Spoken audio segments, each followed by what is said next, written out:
如果有人对你说星际之门、传送门、反重力装置、心灵感应、心灵传输这些概念都是真实存在的，而非科幻小说和科幻电影虚构，你会相信吗？这些概念的存在将会给地球带来什么？传说中的蓝鸟人的任务究竟是什么？今天就跟大家来聊一聊颠覆你三观的问题，放空你现在的固有思维，咱们这就开始。所有事情的开端要从科里古堡爆料的秘密太空计划开始。首先来说下克里古堡这个人，他是秘密太空计划的揭秘者，曾经历了20年的太空服役，并进行了年龄回退。这个概念之后咱们讲一下，他受蓝鸟人之托站出来揭露太空计划，并在俄罗斯盖亚电视台参与过一些揭秘栏目的录制。而这个节目的主持人就是大卫·威尔科克。大卫是享誉世界的揭秘专家，曾经制作过震惊中外的远古外星人系列，在我们之前的视频中也做过，喜欢的朋友可以去看一下。尽管大卫平时所接触的外星人事件数不胜数，但仍为克里所爆料出的内容感到惊讶。克里曾去过地球内部，见过地心人，也与蓝鸟人有过多次接触。他说地球上有来自蓝鸟人所有星球的流浪意识和星际种子，这些意识体是为了一个选定的原因，一个既定的目标来到地球上的，就类似于神仙下凡的概念。而据科里说，他出生于1970年，后来被外星人告知他也是一个星际种子，曾经也是和外星人一样的维度，但这种经历已经被他遗忘了。这一世他带着某些目的来到地球，其实星际种子就是指来自宇宙的灵魂，像不像我们所说的投胎转世？并且科里说他从小就有出体游玩的经历，也就是我们常说的灵魂出窍，还有被类欧外星人带走的经历。据科里说，美国军方有专门寻找和培养星际种子的项目。火星男孩波利斯卡也提到过，地球上在21世纪交接时间段出现了许多定蓝儿童，而他们将会给予过渡时期的地球文明许多帮助。那么这些定蓝儿童是不是就是星际种子呢？克里古德是否也是定蓝儿童其中的一员呢？美国到底找这些定蓝儿童干什么呢？这就牵扯到了美国的秘密太空计划。美国想悄悄地和外星人保持联系，而那些星际种子自然就变成了首选对象，而且他们还有特殊才能。克里说他从小就被发现并鉴定出有直觉先知的天赋，在6岁的时候被一个叫做 MLAB 的组织强行招入。他在这个组织里的工作就是与各种外星代表对话。据克里介绍，首先他们有能力跟踪外星人，看他们和哪些小孩进行接触，然而就会观察这些小孩，并且在学校里对他们进行测试，从而选择那些有能力较强的小孩。除了美国军方之外，还有其他秘密团体也在做着同样的事情，而克里就是那些被军方纳入计划的。在13岁的时候，克里第一次被带到太阳系中的另一个星球执行任务。17岁的时候，他加入了20年回退役计划。计划的大致内容就是把服役者派去地球之外的秘密太空项目中服役20年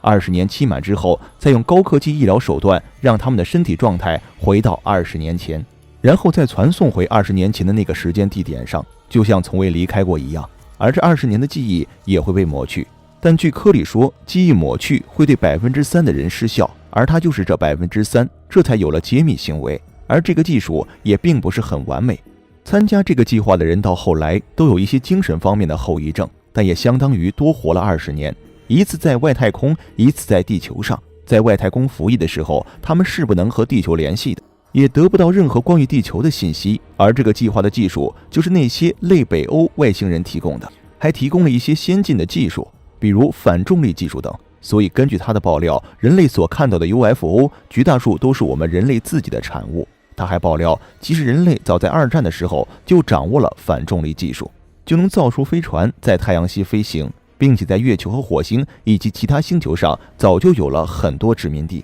并且还有很多奴隶劳工。太空计划源起于上世纪20年代的德国，而当时德国的科学家可以说是世界上最优秀的，也是世界上最顶级的。而科里说，这也是得到过外星人的帮助，包括正面和负面的外星人，包括咱们前几期提到过的小灰人，也是其中第一波外星人。战败后，德国把所有先进的武器和技术全部转移到了南极冰盖下。美国也尝试集结兵力剿灭德国残余势力，但被德国的飞碟击败。美国只能和德国进行谈判。美国想了解德国的高科技，德国想利用美国的工业实力来殖民外太空。两国一拍即合，开始了深入合作。这就是艾森豪威尔总统在下台时发表讲话，提醒大家注意军事工业副业。联想到之前美国的 B2 轰炸机损坏，但是他们自己不会修理，并且到现在为止，没有哪个国家能复制 B2 轰炸机，包括美国自己也无法复制。那是不是美国当时用的就是外星科技呢？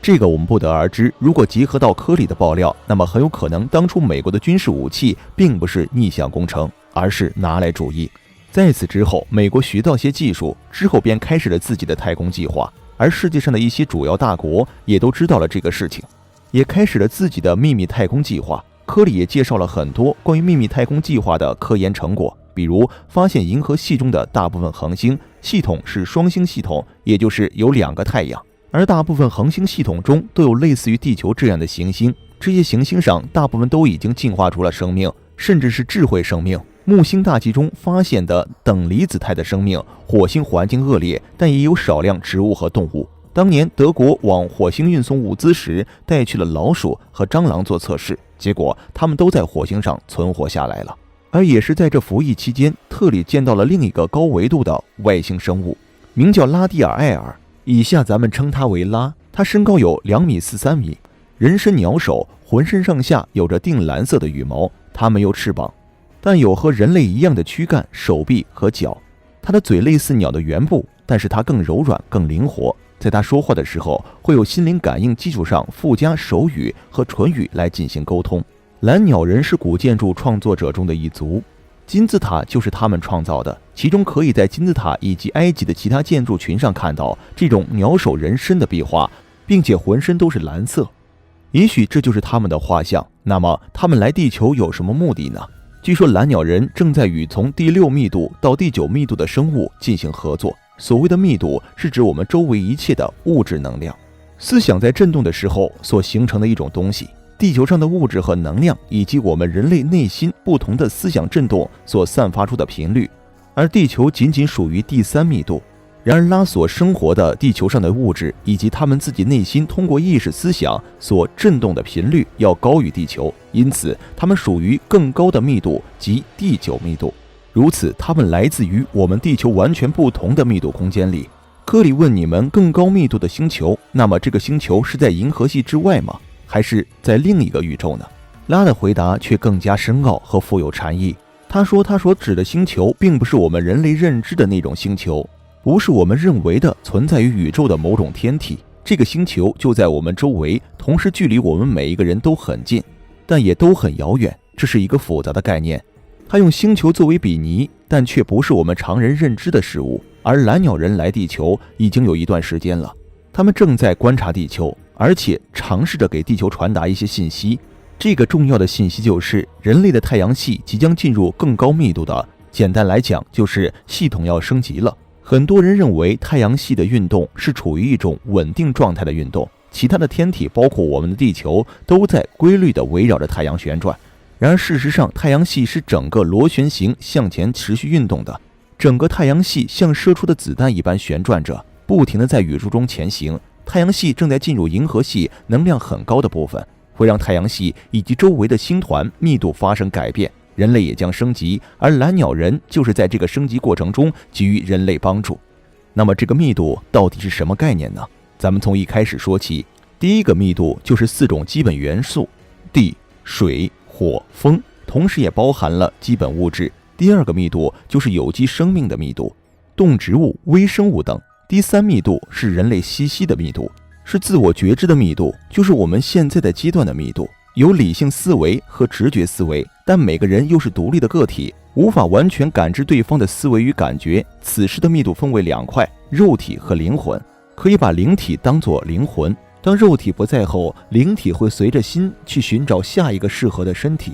就像我们所说的投胎转世。第4密度栖息着更高级身心灵复合体，这里的主体能觉察它不是本体的一部分，别人的命运也会影响到自己的命运。第4密度能发展出身心灵的复合体的群体记忆，这时每个个体所有的经验可以提供给整体，能实现情感与智慧的共享。第5密度是光和智慧的密度，这时就会出现智慧和瞬移的能力，可以出现在任意想出现的地方，时间空间都不是问题。第6密度是合一意识的密度，就像光一样的存在。蓝鸟人就是处于第6密度，这个体验周期是250万年，这是以不需要肉身，可以以任意方式存在。第7密度是入口密度，身心灵复合体再次融合进入造物主的最后密度，这里有点像道家的哲学概念，道生一，一生二，二生三，三生万物，万物最终又回到了整体。之后是第8密度，